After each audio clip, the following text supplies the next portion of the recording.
Bab 431. Kota Bloodsin dipenuhi oleh individu-individu pembunuh dan kejam dengan temperamen buruk, tetapi mereka membutuhkan teman wanita untuk menghilangkan stres mereka, dan rumah bordil secara alami menjadi tempat yang sempurna untuk memenuhi tujuan tersebut. Namun di kota seperti Bloodsin City, mengoperasikan rumah bordil bukanlah sesuatu yang mudah dilakukan. Rumah bordil tanpa kekuatan yang memadai biasanya akan berakhir dengan banyak pelanggan yang akan membuat masalah atau menolak untuk membayar. Operator rumah bordil bahkan bisa berakhir kehilangan uang dan nyawa. Namun, hal itu berbeda dengan Pavilion Yu Moon, rumah bordil paling mewah di kota Bloodsin. Klan Yu adalah klan kuno yang berpengaruh dan salah satu organisasi paling kuat di kota. Karena itu, tidak ada yang berani membuat masalah di Pavilion Bulan Yu mereka.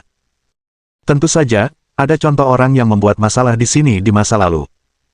Salah satu contohnya adalah ketika seseorang mulai bertindak liar setelah mabuk. Saat itu juga, dia akhirnya dicabik-cabik menjadi 8 bagian dan dilemparkan ke sungai. Malam ini, sebuah jamuan besar diadakan di Pavilion Yu Moon dengan undangan kepada semua anak muda di bawah usia 30 tahun di kota itu. Kandidat gadis suci dari klan Yu akan memilih 30 jenius muda di antara mereka untuk memasuki alam iblis bersamanya. Misi mereka adalah membantunya mendapatkan angin iblis Yin, sesuatu yang akan membantunya menjadi gadis suci berikutnya. Selama proses ini, siapapun yang berhasil mendapatkan restu dari kandidat gadis suci ini akan memiliki kesempatan untuk menjadi menantu klan Yu. Karena itu, selain para jenius lokal kota Bloodsin, banyak jenius dari provinsi lain juga datang untuk menghadiri perjamuan tersebut. Klan Yu dianggap sebagai klan terkemuka bahkan di seluruh gurun barat.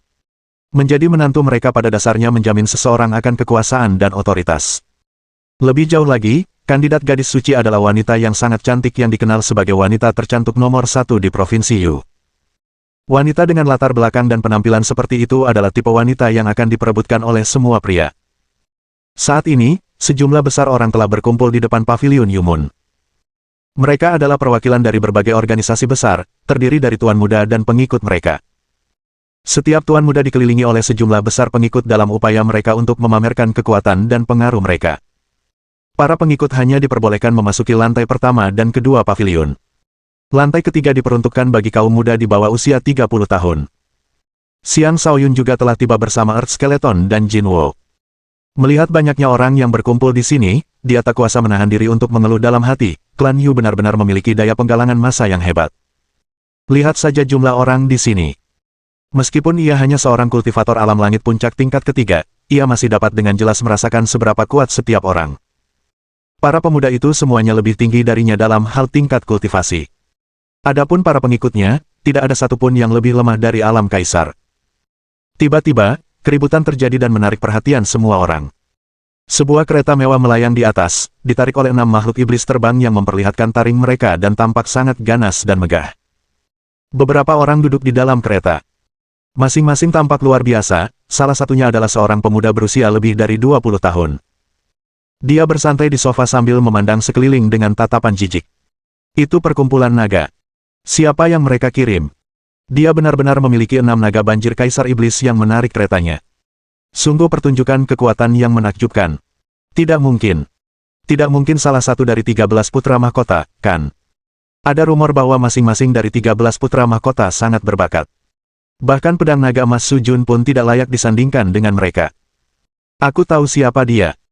Dia salah satu dari 13 putra mahkota, Long Yunfei, putra mahkota ke-13. Mereka yang mengirimnya. Sepertinya perkumpulan naga benar-benar ingin menjalin aliansi pernikahan dengan klan Yu. Putra mahkota ke-13, Long Yunfei, adalah pemuda yang sedang bersantai di sofa. Ia tampak gagah dan luar biasa dengan aura naga yang selalu melingkupinya. Penampilannya memang sehebat reputasinya. Secara umum, mereka yang mampu memancarkan aura naga biasanya adalah mereka yang sudah setengah jalan menuju alam kenaikan naga. Karena putra mahkota ke-13 ini memancarkan aura naga yang lemah di sekitarnya, jelas bahwa dia tidak jauh dari memasuki alam kenaikan naga sepenuhnya. Mencapai tingkat kultivasi ini sebelum usia 30 tahun menempatkannya di antara para pemuda paling berbakat dari berbagai organisasi tingkat 7. Bahkan, bakat seperti ini akan langka bahkan di antara organisasi tingkat 8. Tidak heran dia bisa datang dengan begitu gemilang. 6 naga banjir terbang langsung menuju Pavilion Yu Moon, sangat berbeda dengan naga-naga dari organisasi biasa yang tidak berani terbang langsung ke dalam. Kelompok itu baru saja memasuki pavilion ketika sekelompok orang lain tiba dengan kereta mewah yang ditarik oleh sejumlah kaisar iblis. Mereka adalah orang-orang dari Sekte Iblis Kegelapan.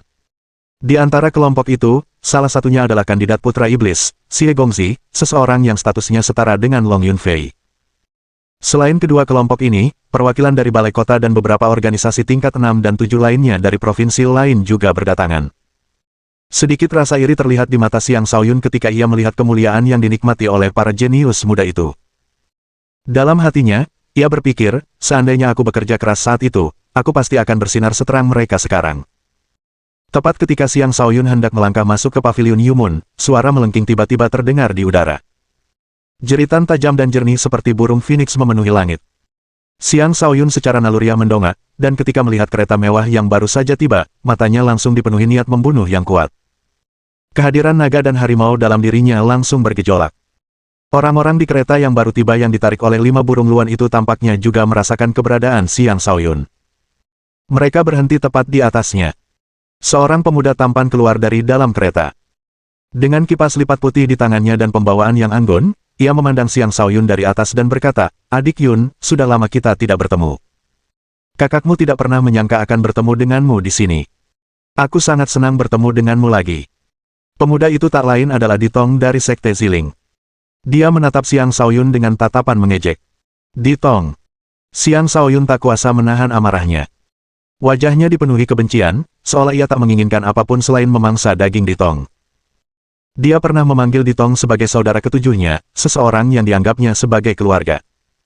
Saudara ketujuh ini selalu menyayanginya dan akan memenuhi setiap permintaannya. Siapa sangka bahwa orang-orang dari klan Di sebenarnya adalah sekelompok pengkhianat yang ambisius. Setelah ayahnya menghilang selama setengah tahun, mereka merebut sekte dari klan Xiang dan bahkan membunuh banyak anggota yang setia kepada klan Xiang.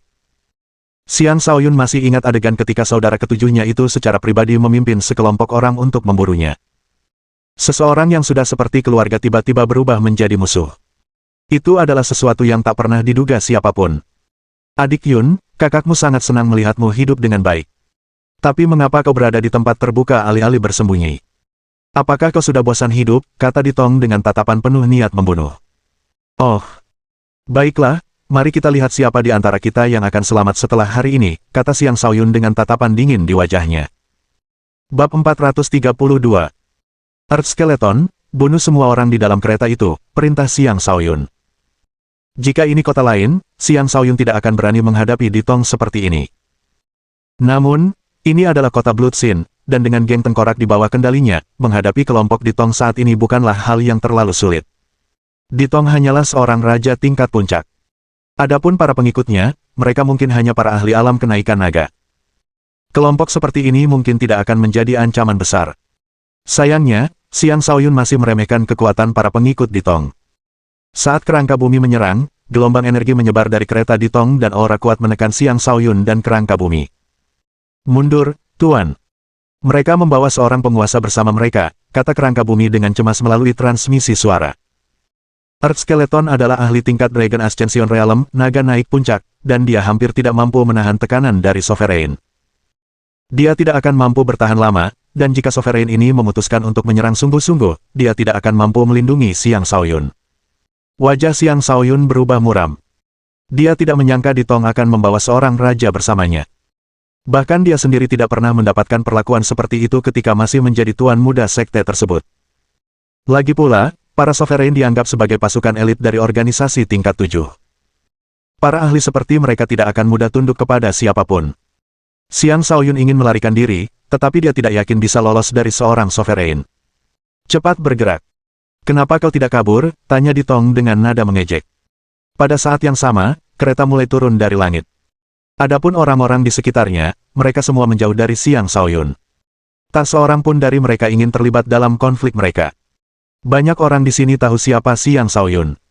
Mereka juga dapat dengan mudah mengetahui identitas kelompok Ditong dengan lambang di kereta mereka.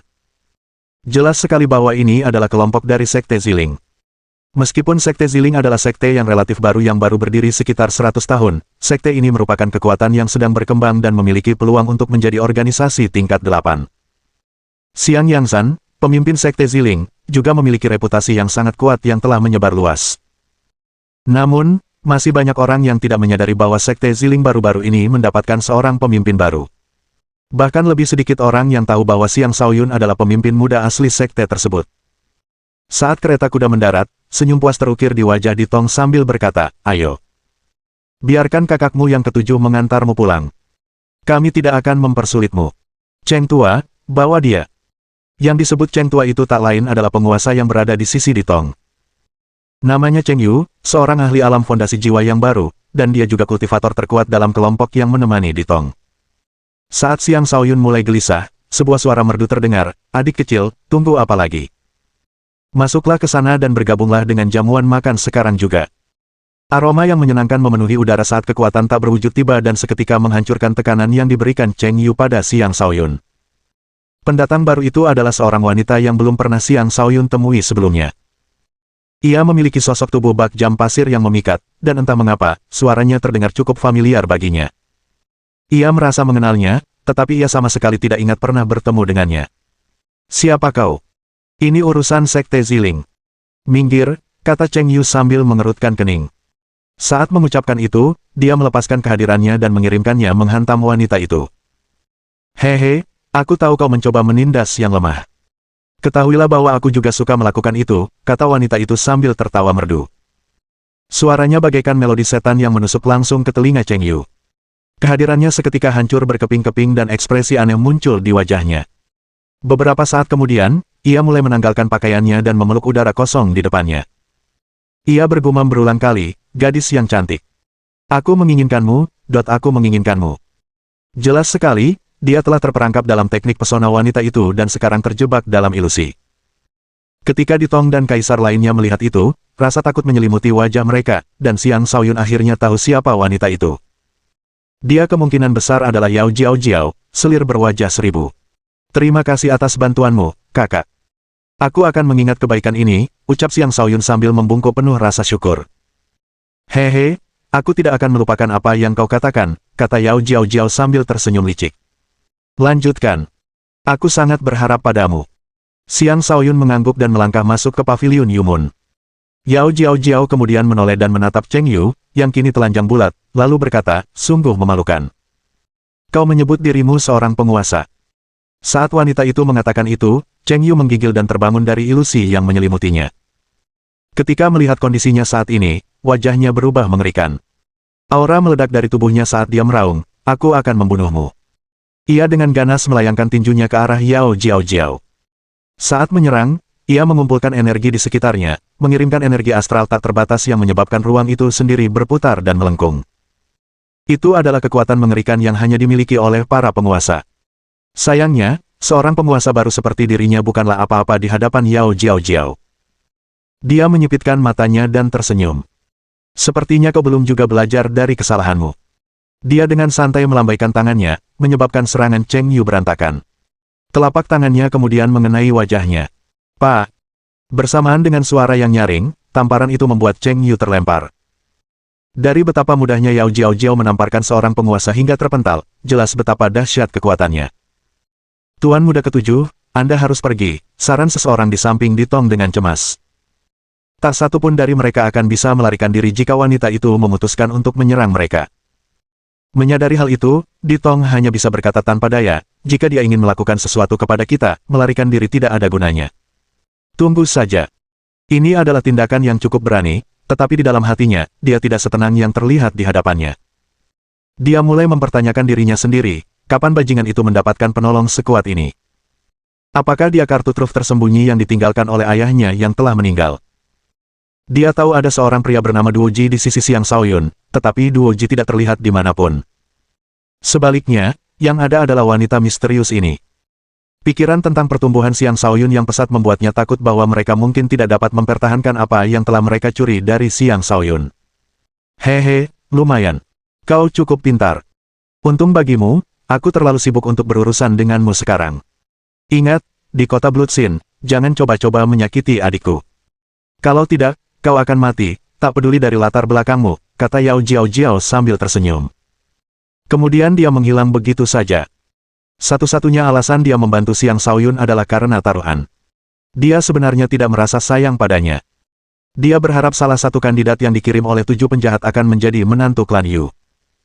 Karena itu, dia tidak akan tinggal diam saat Xiang Shaoyun terbunuh bahkan sebelum dia memulai apa yang telah mereka perintahkan kepadanya. Bab 433. Paviliun Yumun yang disebut-sebut itu bukanlah bangunan biasa, melainkan sebuah menara taman yang anggun. Terdapat taman bebatuan, aliran sungai, pepohonan, bunga-bunga, dan paviliun di mana-mana. Berjalan di sini, seolah-olah pemandangan baru terbentang di depan mata setiap 10 langkah. Itu adalah tempat yang sangat indah. Siapapun akan merasa segar kembali begitu melangkah masuk ke sini, suasana hati mereka akan menjadi tenang secara alami. Lantai pertama terdiri dari sebuah taman dengan lebih dari 10 bangunan yang tersebar di sana-sini. Setiap bangunan merupakan tempat yang sempurna untuk menghabiskan waktu menikmati minuman dan kesenangan. Segala macam kesenangan tersedia di lantai ini, seperti makanan, minuman, prostitusi, dan perjudian. Tempat itu saat ini dipenuhi dengan kebisingan dan kegembiraan. Lantai pertama memiliki layanan termurah dari Paviliun Yumun, tetapi tetap saja bukan tempat yang bisa dimasuki orang biasa. Adapun lantai 2, pemandangannya bahkan lebih indah. Para wanitanya bahkan lebih cantik daripada yang ada di lantai 1, dan tak satu pun dari mereka biasa saja. Mereka semua adalah kultivator, dan dengan mereka yang bertugas sebagai pramugari di lantai ini, setiap pelanggan yang memenuhi syarat untuk masuk akan puas dengan pelayanan mereka. Umumnya, hanya orang yang sangat kaya dan berkuasa yang berani memasuki lantai 2. Lantai 3 dianggap sebagai area pribadi, dan tidak seorang pun dapat masuk tanpa undangan dari klan Yu. Dengan kata lain, ini semacam lantai VIP untuk tamu kehormatan mereka. Seperti para jenius muda lainnya, tujuan Xiang Shaoyun adalah memasuki lantai 3. Tetapi itu tidak akan mudah bagi mereka. Mereka perlu melewati ujian sebelum diizinkan masuk. Seorang pria parubaya berdiri di jalan menuju lantai 3. Melihat sekelompok pemuda yang berdiri di depannya, dia berkata, "Untuk memasuki lantai 3, kalian harus melapor nama kalian kepada saya terlebih dahulu. Kemudian, kalian harus menjalani tes kami. Hanya 50 orang terbaik yang akan diizinkan masuk. Yang lainnya tidak boleh masuk. Hanya 30 orang yang pada akhirnya akan dipilih untuk memasuki alam iblis bersama kandidat perawan suci. Ini adalah babak seleksi pertama di mana 50 orang akan dipilih. Seleksi final akan diadakan di lantai 3 di mana 30 orang terakhir akan dipilih." Xiang Shaoyun tidak menyangka akan ada begitu banyak tahapan. Ia merasa itu cukup merepotkan dan sebenarnya tidak ingin melakukannya, tetapi ketika ia memikirkan bagaimana hidupnya sekarang berada di tangan penjudi jelek, ia tidak punya pilihan selain berpartisipasi. Setelah melaporkan nama dan usianya, ia diberi piring giok dengan namanya tertulis di atasnya. Setelah lebih dari 100 pemuda menyelesaikan pendaftaran mereka, pria parubaya itu menyatakan, "Bersiaplah. 50 orang yang mampu bertahan paling lama di bawah penindasan saya akan diizinkan untuk tetap tinggal." Tepat setelah pengumuman itu, sebuah aura tak terbatas muncul dari pria parubaya itu dan menekan semua pemuda. Pria parubaya ini sebenarnya adalah seorang ahli alam kenaikan naga. Bahkan, dia bukanlah ahli alam kenaikan naga biasa, karena dia telah mencapai tahap akhir. Kehadirannya menekan semua orang secara bersamaan, dan itu bukanlah hal yang bisa dilakukan oleh kultivator alam kenaikan naga biasa. Para pemuda di sini langsung merasa seperti sebuah batu besar tiba-tiba menimpa mereka, menyebabkan mereka membungkuk tanpa sadar. Yang lebih lemah bahkan muntah darah dan langsung pingsan. Xiang Shaoyun juga merasakan hal yang sama, dan dia hampir roboh ke tanah karena beban yang berat. Untungnya, dia bukanlah raja biasa. Di bawah tekanan itu, 9 bintangnya bergejolak dan meledak dengan kekuatan, membantunya menahan kehadiran Kaisar. Kaisar ini hanya menggunakan sekitar 10% dari kekuatannya, tetapi hanya 10% kekuatan ini saja sudah sangat sulit untuk ditahan oleh raja-raja tingkat puncak. Ini adalah ujian bagi tingkat kultivasi dan tekad seorang raja. Seorang raja yang bahkan tidak mampu menahan kehadiran seperti ini tidak akan memenuhi syarat untuk menjadi menantu mereka. Para calon menantu diharuskan memasuki alam iblis dan bertempur di sana. Dengan demikian, mereka hanya mencari orang-orang yang setidaknya berada di puncak level raja. Siapapun yang mampu mencapai tingkat kultivasi seperti itu sebelum usia 30 tahun pada dasarnya adalah seorang raksasa di antara manusia. Klan Yu melakukan ujian ini karena kebutuhan. Jika tidak, jika raja manapun diizinkan untuk bergabung dalam jamuan mereka, itu akan menjadi penghinaan bagi klan. Xiang Shaoyun kesulitan menahan tekanan, bahkan dengan bantuan 9 bintangnya. Namun itu terutama disebabkan oleh tingkat kultivasinya yang rendah karena ia hanya seorang raja tingkat ketiga. Bahkan ketika menggunakan kekuatan penuhnya, ia hanya mampu mencegah dirinya sendiri agar tidak sepenuhnya roboh ke tanah. Tampaknya agak tidak mungkin ia bisa bertahan hingga akhir. Seluruh tubuhnya basah kuyup saat ia berusaha keras untuk tetap berdiri. Sekitar setengah dari orang-orang di sana masih berdiri tegak. Meskipun beberapa dari mereka juga kesulitan, setidaknya mereka lebih baik daripada Xiang Shaoyun. Di antara mereka, sekitar selusin orang masih berdiri tegak sempurna. Mereka sama sekali tidak terlihat tertekan. Jelas, kehadiran ini hanya memberikan sedikit pengaruh pada mereka. Mereka semua adalah raja tingkat puncak, dengan yang terlemah berada di tahap ke-9. Beberapa dari mereka bahkan memiliki sedikit jejak aura naga di sekitar mereka, sebuah tanda bahwa mereka telah membentuk bagian awal aura naga mereka dan bahwa mereka akan dapat memasuki alam kenaikan naga dalam waktu yang tidak terlalu lama. Yang disebut kenaikan naga itu mirip dengan berubah menjadi naga. Mengubah tulang punggung seseorang menjadi tulang punggung naga, mengisi tubuh seseorang dengan aura naga, dan memperoleh tubuh naga sejati. Di antara kelompok yang masih berdiri tegak adalah Long Yunfei, Xie Gongzi, Ditong, Xi Hai, Su Jun, dan Huo Sudong. Ini semua adalah orang-orang yang pernah ditemui Xiang Shaoyun sebelumnya. Ada juga beberapa tokoh lain yang patut diperhatikan. Di antaranya adalah Tang Longfei, Tuan Muda nomor 1 di Balai Kota, Jin Sui dari organisasi tingkat 7 Sekte Tanduk Emas, Ruo Suifeng dari organisasi tingkat 7 Puncak Melayang, dan Kaisar Binatang Kecil dari organisasi tingkat 6 Sekte 1000 Binatang. Tang Longfei adalah putra sulung gubernur. Dia telah membentuk tubuh naga semu dan dikenal sebagai jenius muda nomor 1 di kota Blutsin. Bahkan orang-orang seperti Su Jun dan Lady Sura pun tidak sebanding dengannya. Dia juga seorang raja perang super, dan pernah memenangkan 49 kemenangan beruntun di arena Blutsin, itulah sebabnya dia dikenal sebagai jenius muda nomor 1 di kota Blutsin. Ia tidak hanya perkasa, tetapi juga sangat tampan. Wajahnya tampak seperti karya seni yang dipahat dengan sempurna. Ia memiliki pembawaan yang tegas dan teguh, dan aura sudonakraniknya terus berputar di sekelilingnya, memancarkan kehadiran yang mendominasi. Adapun Jin Sui, dia adalah putra dari ketua Sekte Golden Hon saat ini. Dia memang tidak terlalu tampan, tetapi tetap terlihat menyenangkan. Dia berdiri di sana dengan tenang, aura naga yang samar-samar terlihat di sekitarnya menunjukkan bahwa dia bukanlah orang biasa. Sekte Tanduk Emas tidak terletak di salah satu dari 3 provinsi yang berbatasan dengan kota Blutsin ini. Sebaliknya, sekte tersebut berasal dari provinsi yang berbeda, bahkan lebih jauh lagi. Bisa dikatakan bahwa dia adalah seorang ahli muda yang datang dari tempat yang sangat jauh. Adapun Ruo Suifeng dari Puncak Melayang, dia adalah seorang yang luar biasa dalam kultivasi. Dia baru berusia 29 tahun namun sudah menjadi kultivator alam langit tingkat 9 yang telah membentuk bagian awal aura naganya. Dia mengkultivasi kekuatan angin dan dikenal sebagai Dewa Angin Kecil. Kaisar Binatang Kecil berasal dari Sekte Binatang tak terhitung jumlahnya, sebuah organisasi tingkat 6 yang menempatkannya pada posisi yang sedikit lebih rendah dalam hal status dibandingkan dengan para jenius dari organisasi tingkat 7. Namun, ia memiliki kedekatan bawaan dengan semua binatang, possessing bakat untuk membuat binatang menuruti perintahnya. Para Raja Iblis tingkat atas yang mengelilinginya menjadi bukti terbaik bahwa ia layak menyandang gelar Kaisar Binatang Kecil. Ada juga beberapa jenius muda lainnya yang sebanding dengan orang-orang ini, yang memiliki kekuatan dan latar belakang yang sama. Bab 434. Xiang Shaoyun tidak punya waktu untuk memperhatikan orang lain. Dia berusaha sekuat tenaga untuk menahan tekanan tersebut. Kehadiran naga dan harimau. Tanpa ragu-ragu, dia pun melepaskan kehadirannya, mengurangi tekanan yang dihadapinya. Hah! Pria parubaya itu merasakan perubahan tersebut dan melirik Xiang Shaoyun dengan rasa ingin tahu. Secerca kekaguman muncul di matanya selama sepersekian detik ketika ia melihat kehadiran naga dan harimau di sekitar Xiang Shaoyun. Bagaimanapun, Xiang Shaoyun hanyalah raja tingkat 3 puncak. Bahkan dengan kehadiran naga dan harimau yang luar biasa, ia masih belum cukup untuk menarik perhatian klan Yu. Pria parubaya itu berhenti memperhatikan Xiang Shaoyun setelah menyadari tingkat kultivasinya. Sementara itu, Xiang Shaoyun mengerahkan seluruh kekuatannya untuk menahan tekanan, melepaskan kekuatan yang setara dengan kultivator alam langit tingkat 7 atau bahkan tingkat 8. Sayangnya, itu masih belum cukup. Orang lain akan sulit percaya bahwa Xiang Shaoyun sebenarnya adalah seseorang yang mampu bertarung melawan orang-orang yang beberapa tingkat di atasnya. Namun itulah kekuatan sebenarnya. Perlu diketahui bahwa bahkan saat itu, Xiang Shaoyun sudah mampu bertarung melawan kultivator alam transformasi tingkat 8 ketika dia baru berada di tingkat 2. Dia sekarang berada di alam raja, dan jarak antar tingkatan jauh lebih besar di alam ini. Dapat dimengerti mengapa dia tidak lagi bisa melawan 6 tingkatan di atasnya seperti ketika dia masih berada di alam transformasi.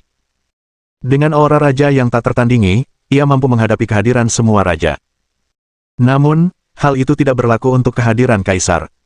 Inilah perbedaan antara tingkat kultivasi. Xiang Shaoyun dapat merasakan ke-9 bintangnya ditekan. Ia hampir tidak mampu bertahan, tubuhnya semakin membungkuk, tampak seperti akan roboh kapan saja. Saat itu, Ditong memperhatikan Xiang Shaoyun dan tak kuasa menahan diri untuk mencibir padanya. Adikku Yun tersayang, ini bukan acara yang bisa diikuti oleh raja lemah sepertimu. Berhentilah berjuang dan menyerahlah. Kata-kata itu menusuk telinga Xiang Shaoyun, menusuk langsung ke hatinya seperti jarum tajam, membuatnya dipenuhi kesedihan. Dulu di Sekte Ziling, saudara-saudara klan seperti saudara kandungnya sendiri. Pada akhirnya, mereka semua telah mengkhianatinya. Itu adalah pengkhianatan yang tidak akan pernah dia lupakan. Dia telah bersumpah untuk suatu hari merebut kembali semua yang telah mereka curi darinya. Karena itu, setelah mendengar kata-kata Ditong, hatinya yang teguh seolah-olah telah terbakar. Jika aku bahkan tidak mampu menahan tekanan seperti ini, bagaimana aku bisa membalas dendam di masa depan? Aku ingin menerobos. Xiang Shaoyun meraung dalam hati. Bintang-bintangnya meledak dengan kekuatan yang lebih besar.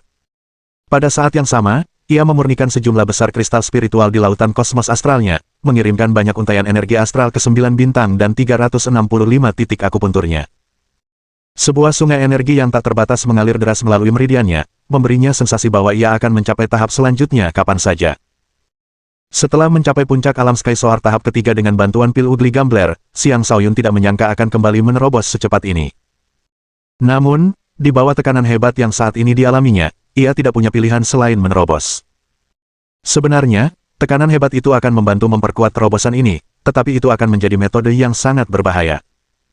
Saat Xiang Shaoyun bertambah kuat, ekspresi kesakitan terpancar di wajahnya. Benar sekali. Wajahnya tampak kesakitan. Itu disebabkan oleh konflik antara energi internalnya dan tekanan eksternal yang saat ini menekannya. Tekanan itu membuatnya berada di bawah tekanan 2 kali lipat, tekanan yang hampir tidak dapat ia tahan, dan ia merasa kedua sumber tekanan itu akan menghancurkan meridiannya. Untungnya, tubuhnya ditempa oleh petir. Meridiannya sangat kuat. Masih belum cukup kuat, gumam Xiang Shaoyun sambil mengertakkan giginya dan memurnikan ramuan raja yang mampu meningkatkan kekuatan penggunanya di lautan kosmos astralnya. Dia sangat jarang menggunakan ramuan untuk meningkatkan kekuatannya. Kali ini, dia tidak punya banyak pilihan. Dengan ramuan raja dan sejumlah besar kristal spiritual, Xiang Shaoyun mengumpulkan sejumlah besar energi di tubuhnya. Dia mengedarkan kitab penguasa penakluk surga miliknya berulang kali, dan dengan kehadiran Kaisar Parubaya yang masih membebaninya, dia akhirnya melaju ke tahap berikutnya. Ah! Dia menengadah ke langit dan meraung. Darah menetes dari sudut bibirnya saat dia menegakkan punggungnya. Sejumlah besar kekuatan melonjak keluar darinya, seketika menghancurkan penghalang tahap keempat. Seketika itu juga, kehadiran naga dan harimau yang melemah dalam dirinya menguat, menjadi beberapa kali lebih kuat dari bentuk sebelumnya. Mengaum! Mengaum!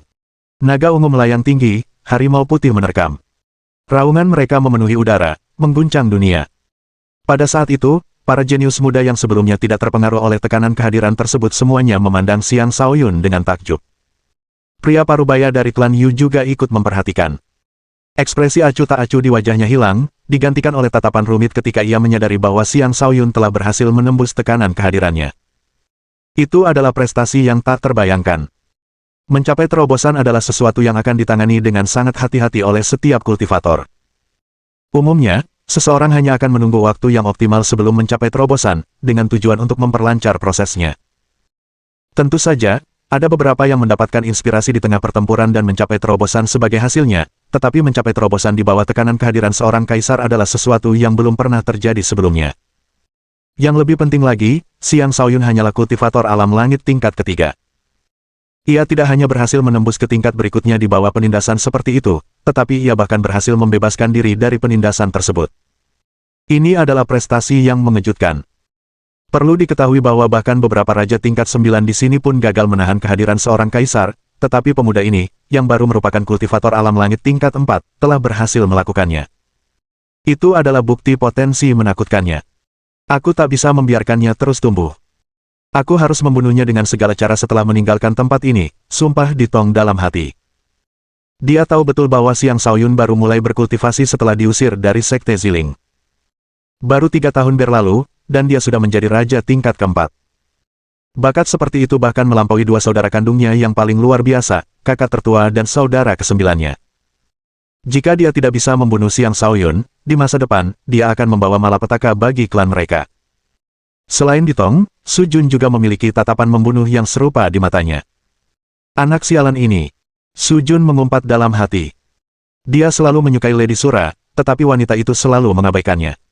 Karena tuannya telah memerintahkannya untuk berpartisipasi dalam jamuan makan ini, dia memutuskan untuk datang. Ketika dia melihat Xiang Shaoyun menerobos masuk tepat di depan matanya, kebenciannya terhadap Xiang Shaoyun semakin dalam. Xiang Shaoyun sama sekali tidak menyadari tatapan mereka. Dia masih sepenuhnya larut dalam kenikmatan terobosan itu. Sensasi nyaman menyelimutinya saat dia merasakan penindasan itu melemah hingga akhirnya hampir tidak terasa. Pada saat itulah suara Kaisar Parubaya terdengar, "Baiklah.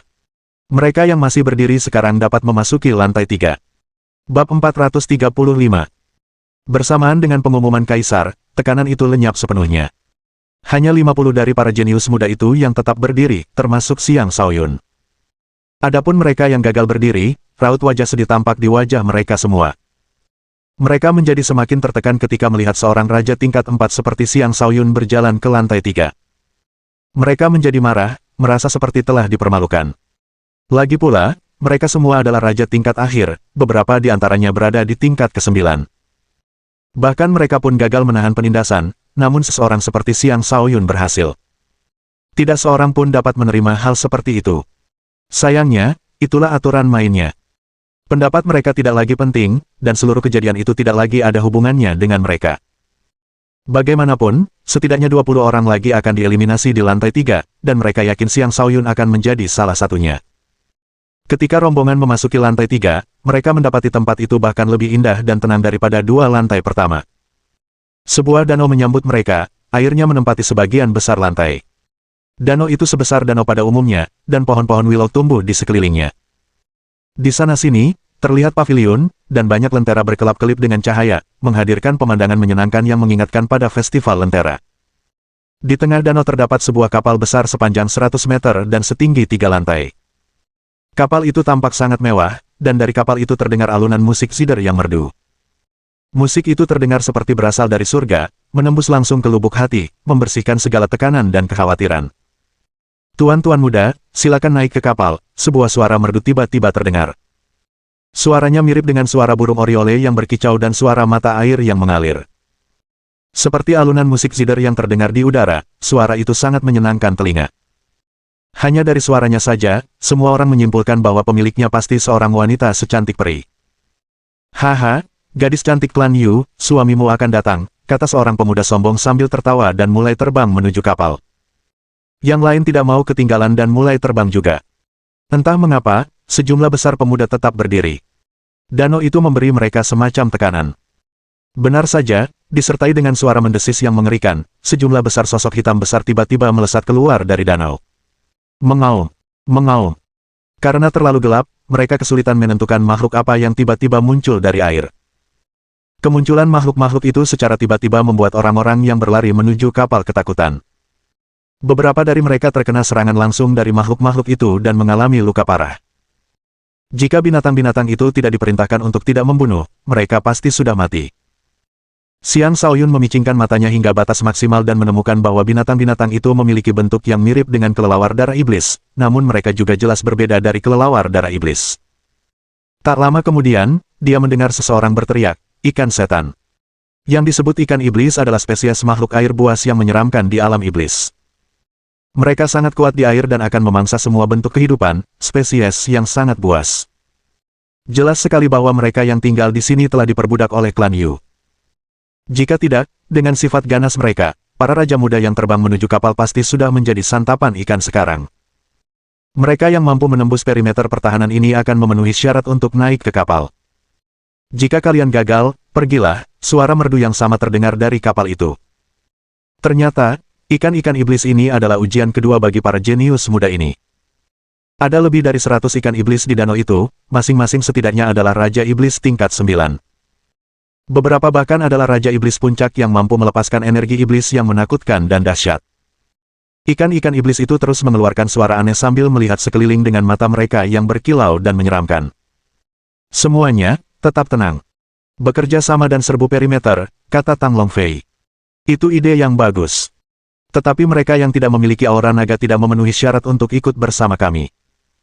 Hanya mereka yang memiliki aura naga yang dapat bekerja bersama kami," kata Long Yunfei, putra mahkota ke-13.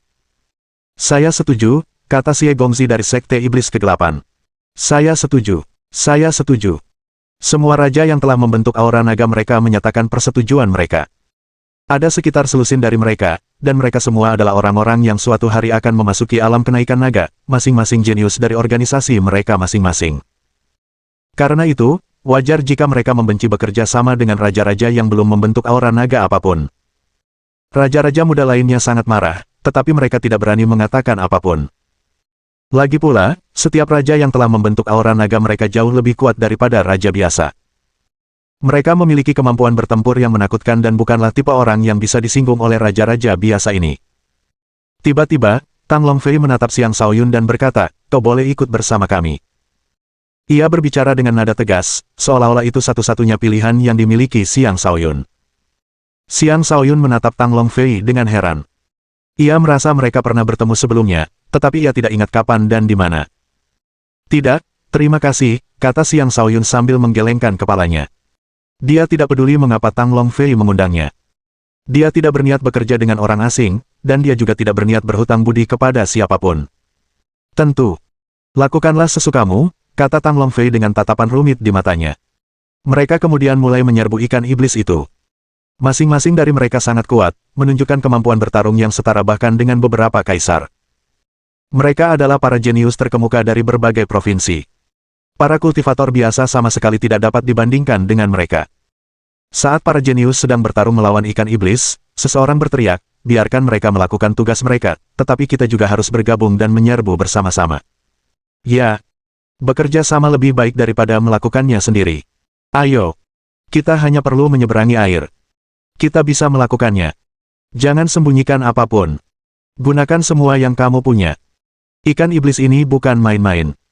Semua raja yang tersisa menghunus senjata mereka dan menyerang ikan iblis itu. Ledakan energi aneka warna mulai meletus di seluruh danau seperti kembang api. Gemuruh. Gemuruh. Dampak dari ledakan yang tak henti-hentinya menciptakan banyak gelombang menjulang tinggi. Pemandangan ini sungguh spektakuler.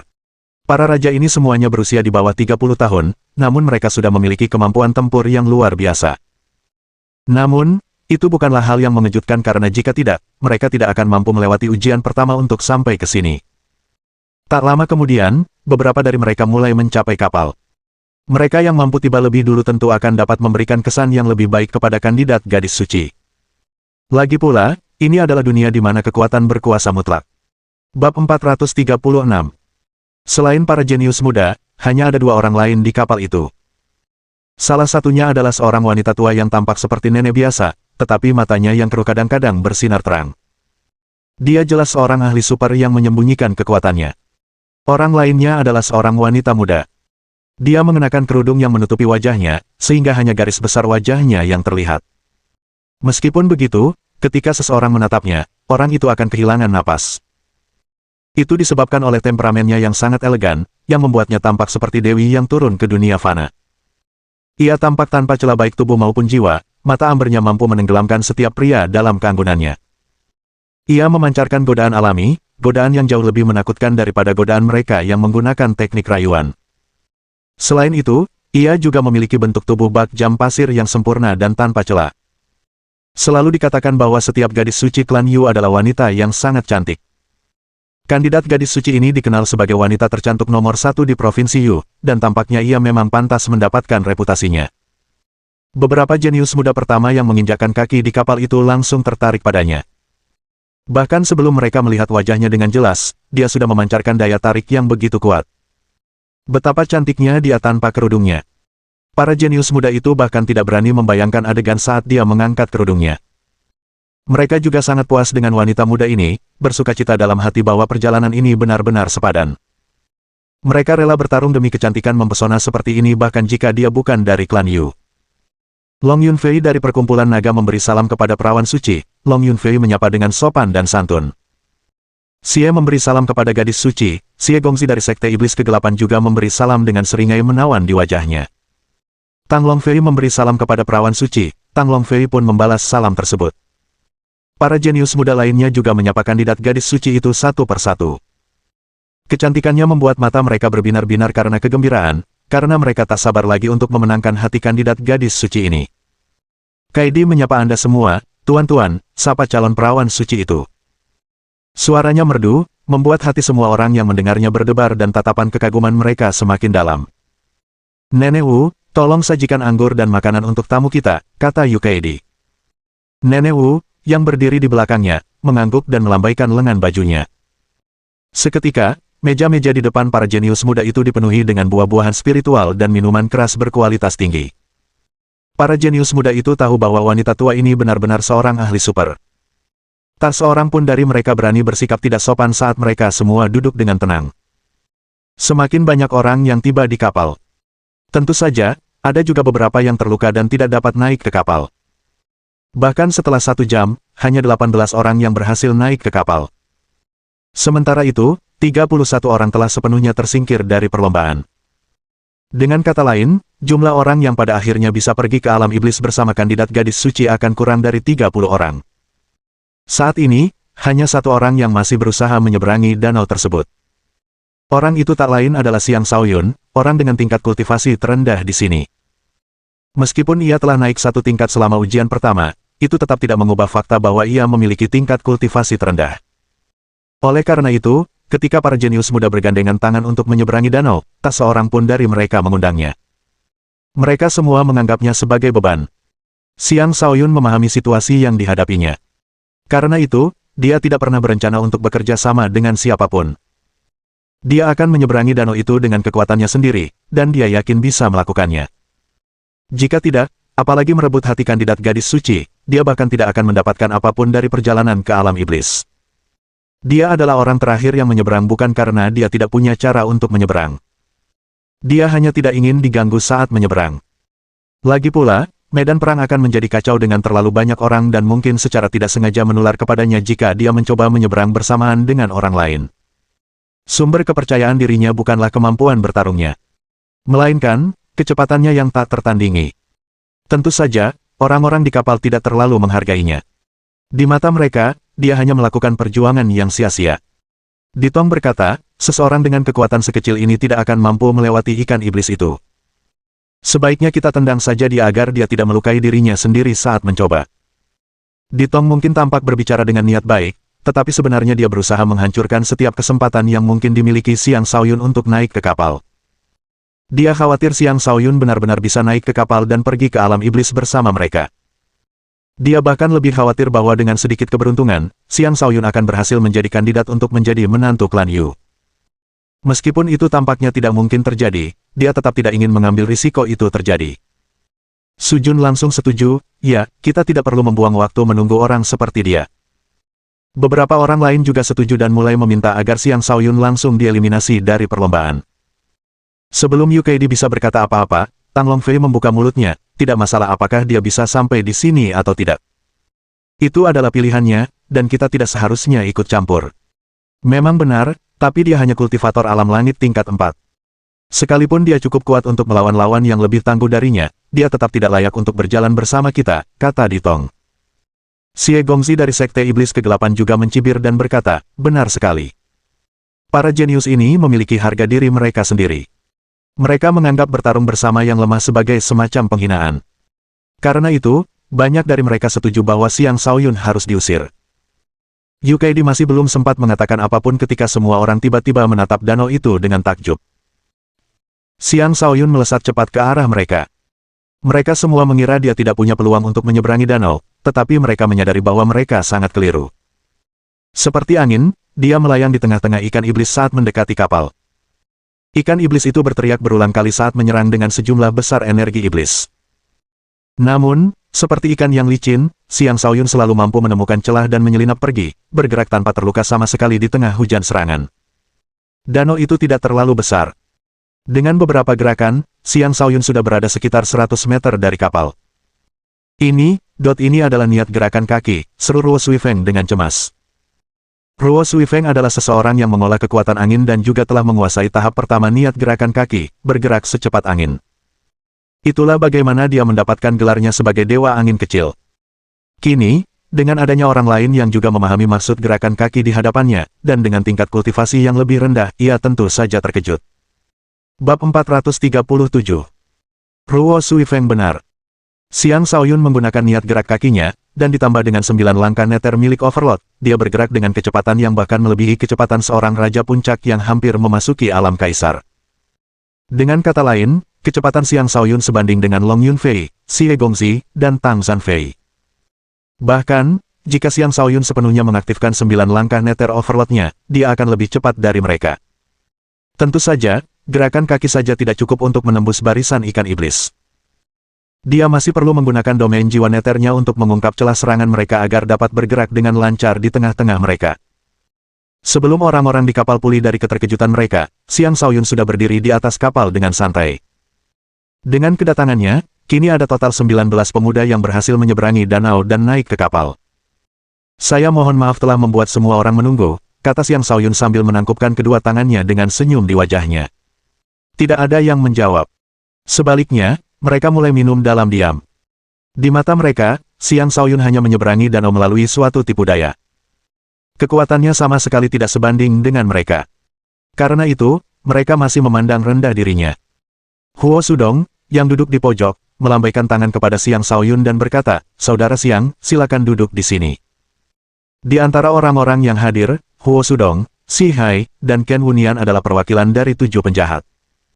Xiang Shaoyun terkejut melihat bahwa mereka semua berhasil mencapai sejauh ini.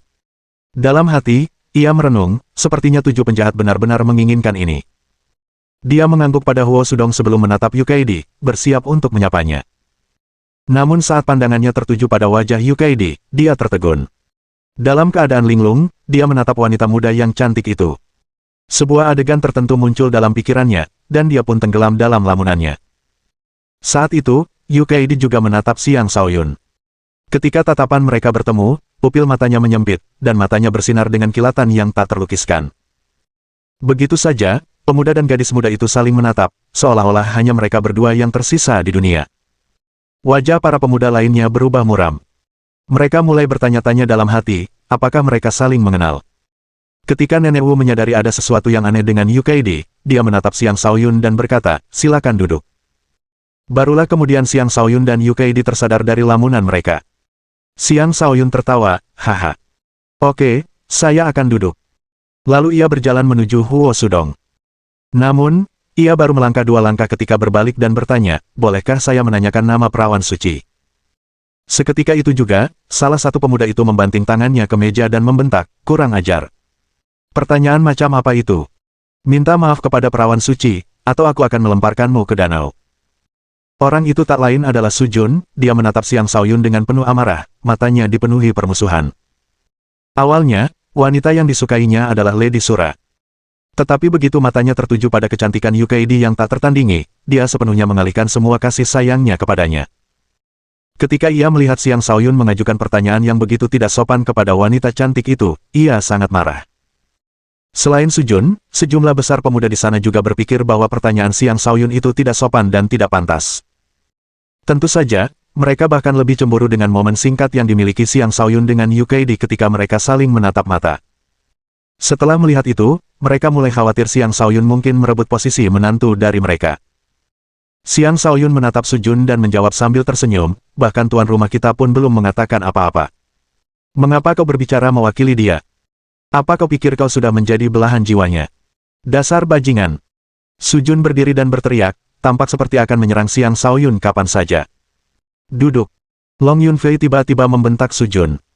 Su Jun duduk kembali dengan kesal, matanya masih dipenuhi niat membunuh yang kuat. Xiang Shaoyun sama sekali mengabaikannya dan duduk di samping Huo Sudong.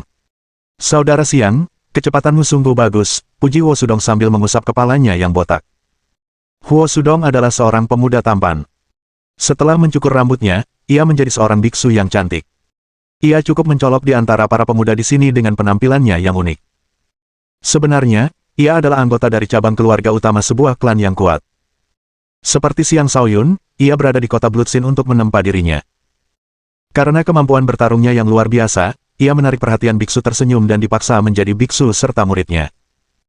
Yang lebih penting lagi, dia juga telah diracuni seperti Xiang Shaoyun dan tidak punya pilihan selain menuruti perintah 7 penjahat.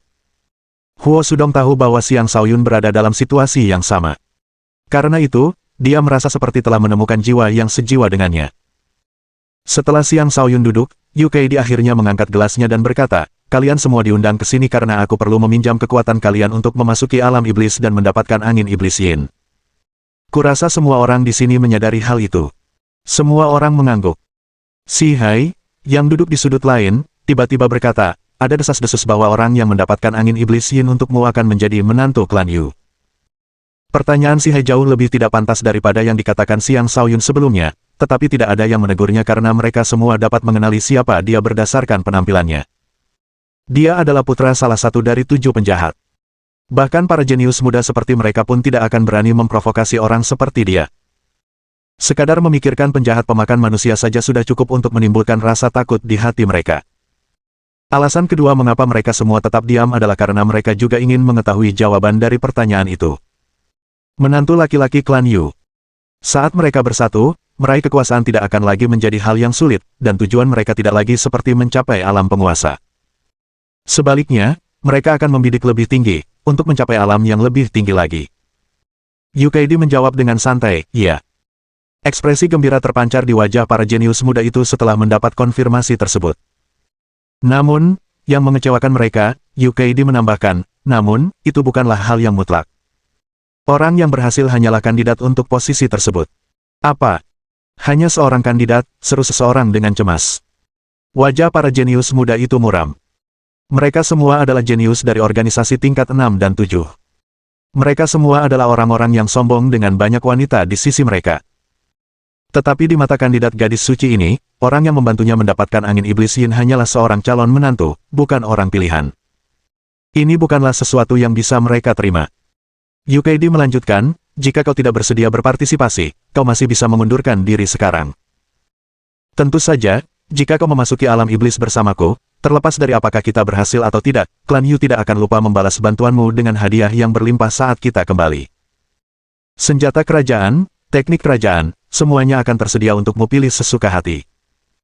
Orang yang mendapatkan angin iblis Yin untukku juga akan dapat memperoleh semua itu selain terdaftar sebagai kandidat untuk menjadi suamiku. Kau dapat membuat pilihanmu sekarang. Pada saat itu, Xiang Shaoyun tiba-tiba berkata, hanya aku yang bisa menjadi suamimu. Bab 438. Hanya aku yang bisa menjadi suamimu, Xiang Shaoyun menyatakan dengan nada yang sangat tegas, seolah-olah ini adalah sesuatu yang tidak bisa dipertanyakan siapapun. Namun, para jenius muda di sini semuanya adalah orang-orang yang sombong. Mereka semua menatapnya dengan marah ketika mendengar pernyataannya. Kau sedang mencari kematian. Su Jun tak lagi bisa menahan amarahnya dan menusuk ke depan dengan 2 jarinya, mengirimkan energi pedang emas melesat ke arah Xiang Shaoyun.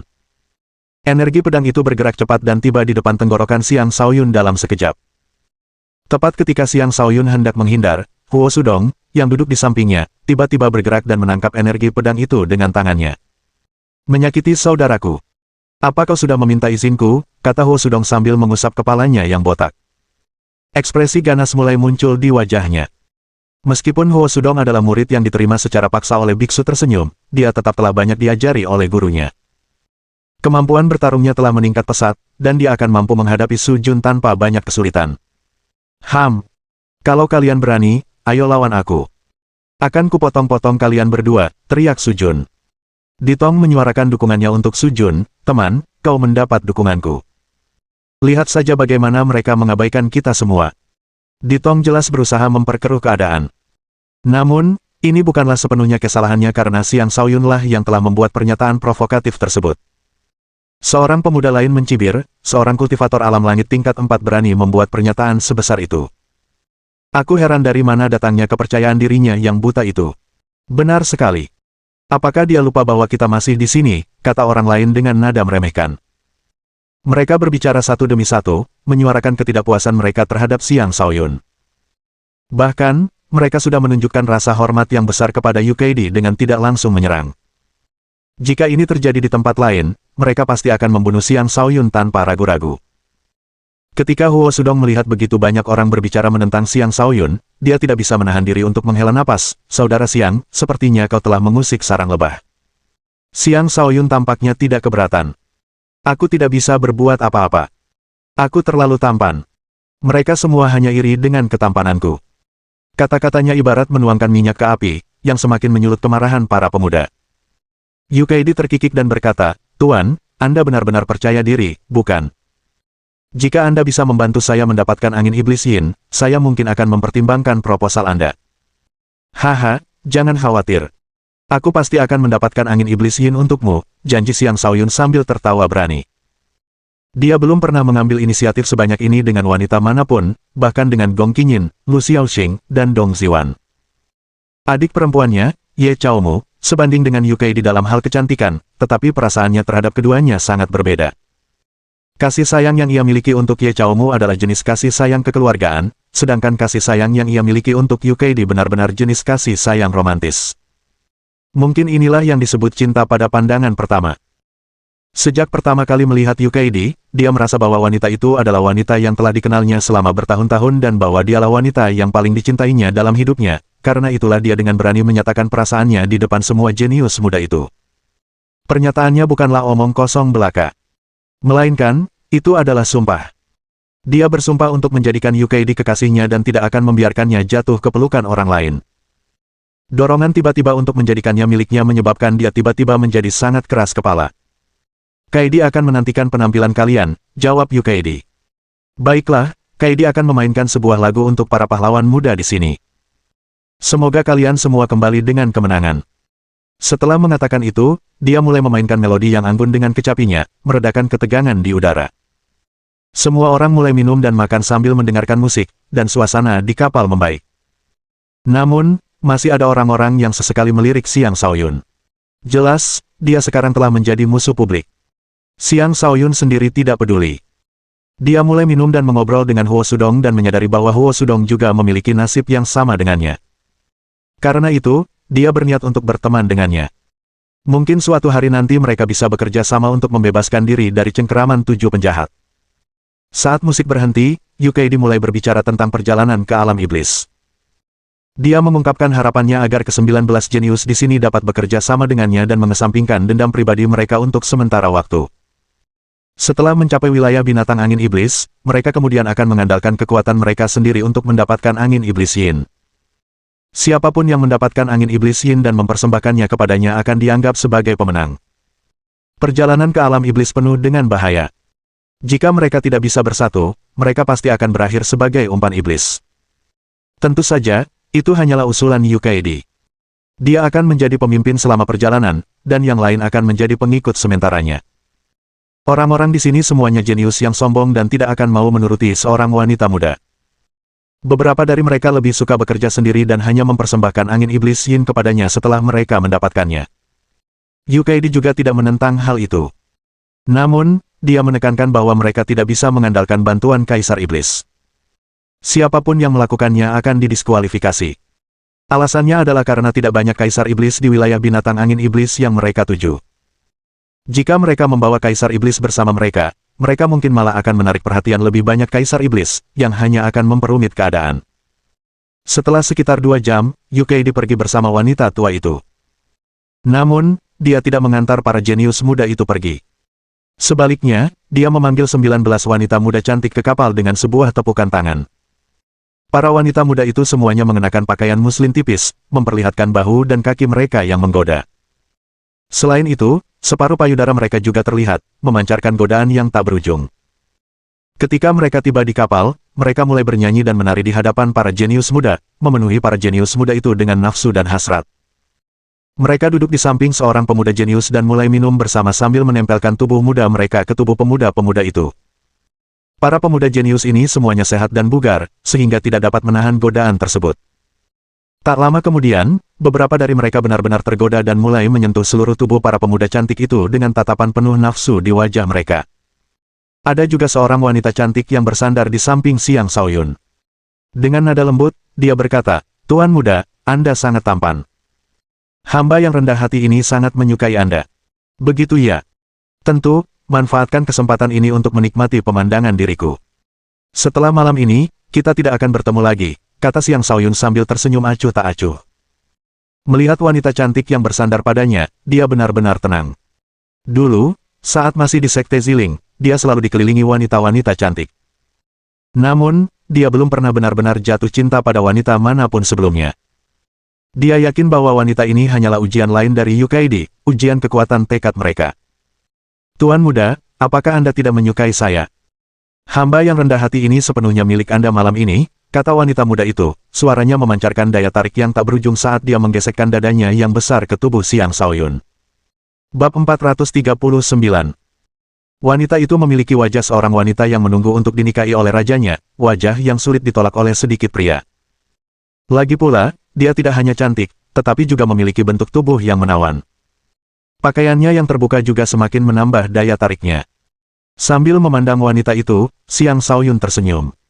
Kakak, kau benar-benar cantik. Sejujurnya, aku menganggapmu sangat menarik. Tapi malam ini bukanlah waktu yang tepat untuk itu.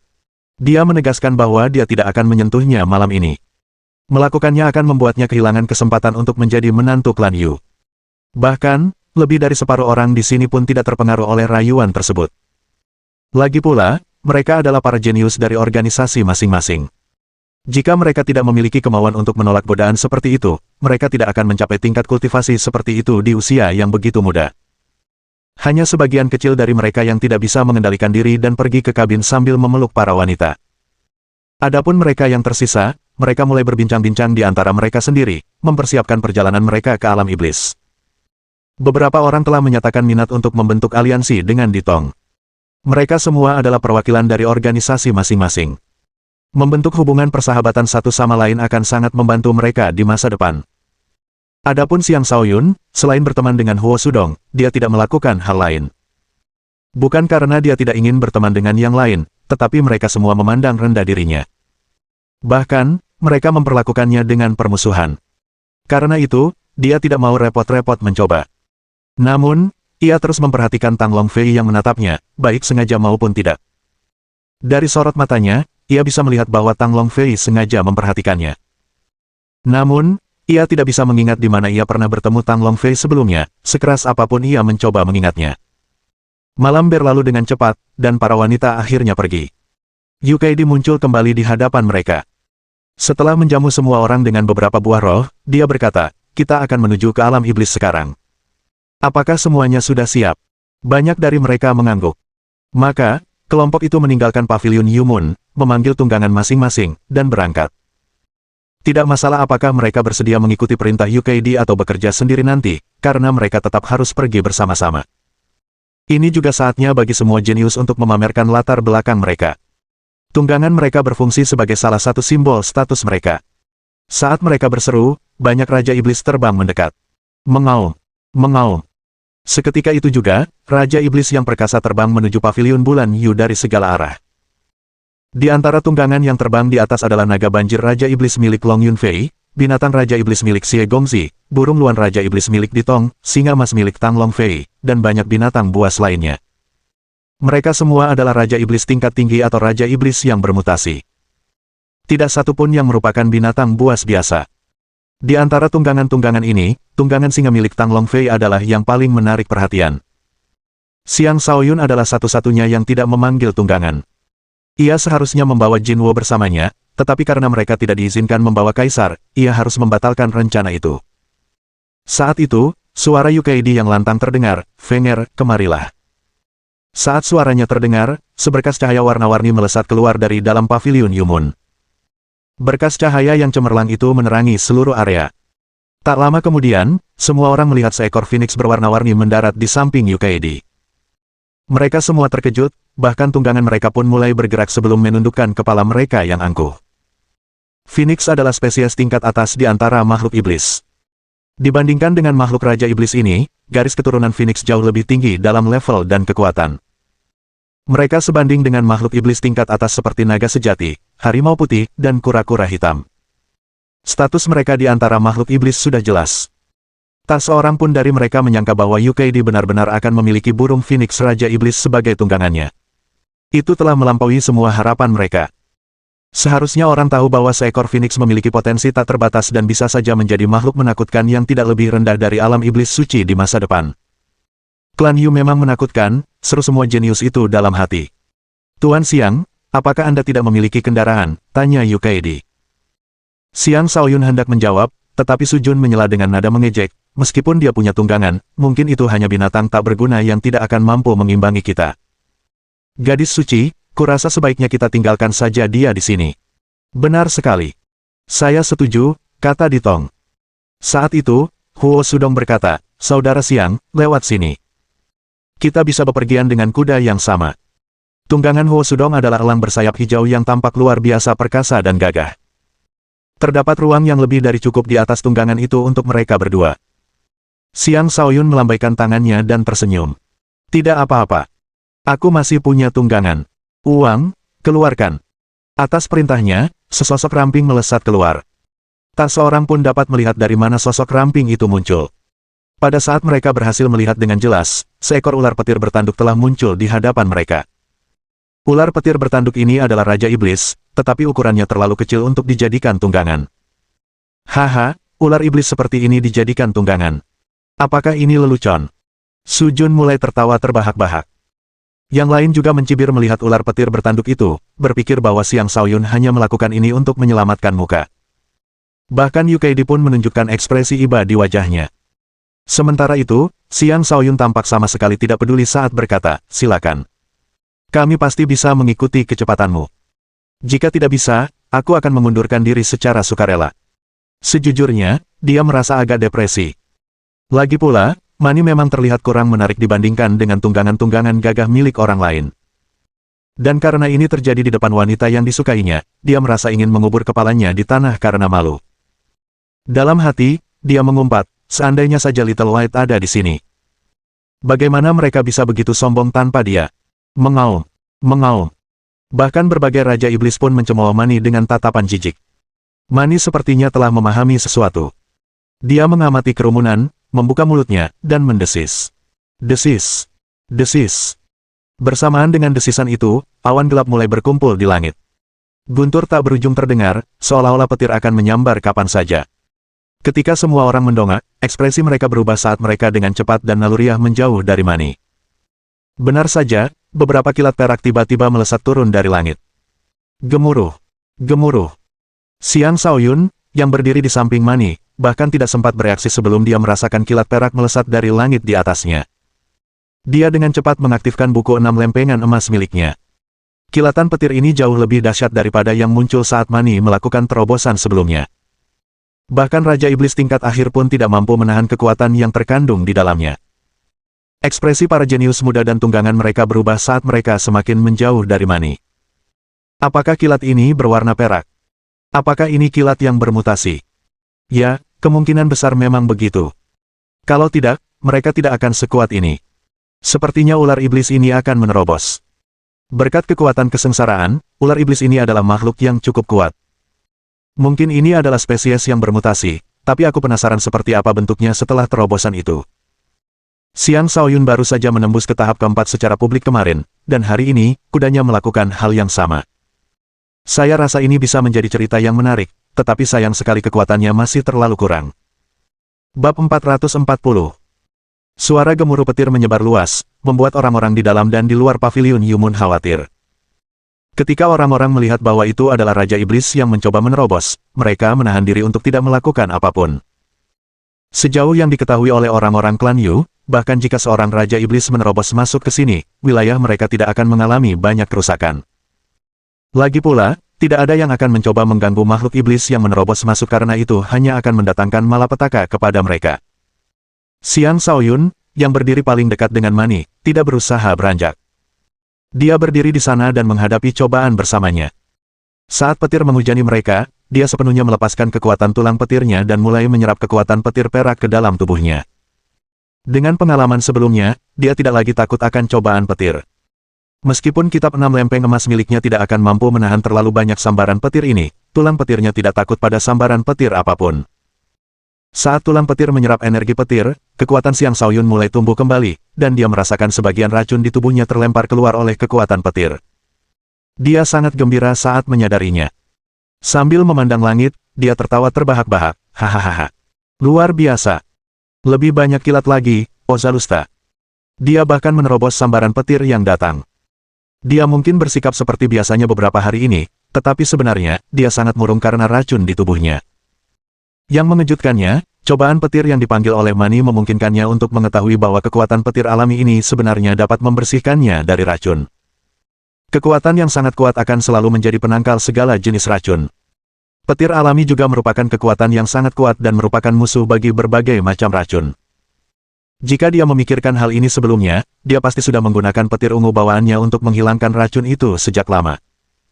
Untungnya, masih belum terlambat. Setelah disambar lebih dari 10 petir perak, ia hampir membersihkan semua racun dari tubuhnya. Tentu saja, ia masih tampak dalam kondisi buruk karena berbagai luka yang ditinggalkan oleh sambaran petir di tubuhnya. Bahkan, penampilannya sangat mengerikan sehingga orang-orang di sana pun merasa khawatir akan kondisinya. Namun, Xiang Shaoyun sama sekali tidak mempermasalahkan luka-lukanya. Untuk menghilangkan racun dalam tubuhnya, luka-luka ini bukanlah apa-apa. Baginya, luka-luka di tubuhnya lebih merupakan bukti bahwa ia telah membersihkan tubuhnya daripada sesuatu yang benar-benar akan berdampak buruk padanya. Lagi pula, tulang petirnya menyerap semua energi petir. Dengan demikian, sambaran petir tidak mampu memberikan banyak kerusakan padanya. Dia juga menemukan bahwa setelah cobaan itu, lebih dari 10 tetes cairan petir tambahan telah terbentuk di tulang petirnya. Saat cobaan itu berakhir, Xiang Shaoyun menggunakan setetes cairan petir untuk memulihkan kondisinya ke keadaan optimal. Mani juga mengalami transformasi. Karena dia adalah orang yang telah hidup di tengah energi petir perak untuk waktu yang lama, cobaan petir bukanlah apa-apa baginya. Ia menengadah ke langit dan meraung saat sisiknya bersinar terang sementara tubuhnya mulai membesar. Seketika, muncul di hadapan semua orang seekor ular yang panjangnya lebih dari 10 meter dengan ketebalan yang mirip dengan batang pohon yang bisa dipeluk orang dewasa. Ukuran ular itu telah bertambah lebih dari 10 kali lipat. Kepalanya terangkat tinggi, sementara satu-satunya tanduknya bersinar terang dengan energi petir perak. Mulutnya dipenuhi taring yang mengerikan, dan tubuhnya menyerupai tubuh naga yang dipenuhi kekuatan eksplosif. Dia memancarkan aura yang sekaligus menyerupai naga dan ular. Kuda-kuda milik para jenius muda lainnya mulai bergerak dan melolong dengan gelisah. Mereka dapat merasakan bahwa Mani sedang memprovokasi mereka, dan sedikit rasa tertekan yang mereka rasakan darinya membuat mereka gelisah.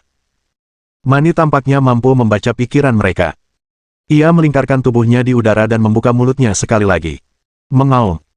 Tiba-tiba, raungan naga terdengar. Bersamaan dengan itu, aura naga yang megah menyembur keluar dari tubuh Mani. Mani saat ini tidak lagi tampak seperti ular petir biasa. Sebaliknya, ia lebih menyerupai naga petir, mulia dan perkasa.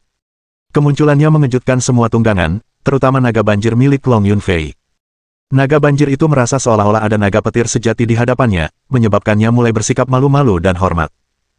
Para raja iblis lainnya pun tidak lebih baik keadaannya. Mereka semua bisa merasakan garis keturunan mereka ditekan. Uang kini sama nilainya dengan raja mereka, dan mereka tidak lagi berani meremehkannya. Satu-satunya tunggangan yang tetap tak terpengaruh adalah tunggangan Phoenix milik Yukaidi. Phoenix itu masih mengangkat kepalanya dengan angkuh dan acuh tak acuh. Phoenix sebanding dengan naga sejati. Meskipun Mani dapat mengeluarkan aura naga, dia tetap bukan naga sejati. Tidak mengherankan jika Phoenix ini tetap tak terpengaruh. Para jenius muda itu merasa tidak senang melihat tunggangan mereka ditaklukkan oleh uang. Lagi pula, mereka baru saja mencemooh Xiang Shaoyun dan tunggangannya. Sekarang, mereka merasa seperti ditampar keras di muka. Semua jenius muda itu fokus pada uang, dan Yukaidi adalah satu-satunya yang menatap Xiang Shaoyun dengan ekspresi sedikit khawatir. Dia sendiri telah menyaksikan Xiang Shaoyun menghadapi cobaan bersama uang. Cobaan petir itu tanpa ampun, terutama cobaan petir yang bermutasi ini. Musibah petir yang disaksikannya sebelumnya begitu dahsyat sehingga bahkan seorang raja tingkat lanjut pun akan kesulitan menghadapinya.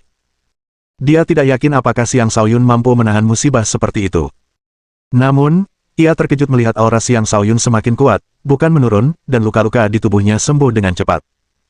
Sebagai calon gadis suci dari klan Yu, ia adalah orang yang berpengalaman dan berpengetahuan luas. Tetapi bahkan ia pun tidak mengerti bagaimana Xiang Shaoyun bisa melakukannya. Ia tidak hanya mampu menahan sambaran petir, tubuhnya juga secara otomatis menyembuhkan diri. Ini biasanya hanya bisa dilakukan oleh makhluk iblis, tetapi Xiang Shaoyun jelas adalah manusia. Ia sangat yakin akan hal itu. Hanya seekor ular. Tidak peduli bagaimana ia berubah bentuk, ia tidak akan bisa berubah menjadi naga. Turun ke sini sekarang juga, atau jangan salahkan aku jika aku tidak menunjukkan belas kasihan padamu, teriak Long Yunfei dengan kesal. Benar sekali. Seekor cacing bermimpi menjadi naga. Masih terlalu dini untuk berhayal, setuju Su Jun. Saat mereka berbicara, kehadiran mereka menyebar dan mengelilingi Mani. Mereka berdua adalah jenius yang sombong dan tidak akan menerima begitu saja seorang raja iblis tingkat keempat yang pamer di atas mereka setelah berhasil menembus batas. Saat itu, Xiang Shaoyun membuka matanya dan memberi isyarat kepada Mani, turunlah ke sini, Mani. Atas perintah itu, Mani segera melesat turun menuju Xiang Shaoyun. Meskipun begitu, kepalanya yang angkuh masih terangkat tinggi saat ia menatap Long Yunfei, Su Jun, dan yang lainnya dengan dingin. Jelas, dia tidak takut pada mereka. Xiang Shaoyun dengan lembut mengelus sisik perak Mani dan tersenyum. Bagus sekali, Mani. Suatu hari nanti kau akan berubah menjadi naga. Kita akan menunjukkannya kepada mereka semua. Orang gila yang mengoceh, ejek Su Jun. Su Jun, setelah aku membantu Kaidi mendapatkan angin iblis Yin, orang pertama yang akan kubunuh adalah kau, seru Xiang Shaoyun sambil menunjuk Su Jun. Su Jun bersikap bermusuhan sejak mereka bertemu, membuatnya membenci Su Jun sama seperti ia membenci Ditong. Ia merasa sulit untuk menahan amarahnya lagi. Haha, tentu. Karena kau cukup berani mengatakan itu, bagaimana kalau aku membunuhmu sekarang juga, kata Su Jun sambil tertawa terbahak-bahak. Mohon dukungan dari omom ante-ante sekalian, buat subscribe atau sharekan novel Mimin ke Facebook kalian, agar channel Mimin bisa terus berkembang. Dengan begitu, Mimin bisa lebih semangat untuk up novel seru lain ke depannya. Buat teman-teman yang sudah subscribe dan sharekan novel Mimin, Mimin ucapkan terima kasih sebanyak-banyaknya. Sekiranya teman-teman menghadapi masalah video diputar dalam bahasa Inggris, coba tukar kepada bahasa Indonesia original melalui cara ini. Semasa mendengarkan, pencet tombol setting di atas kanan video, pilih audio track dan tukar bahasa.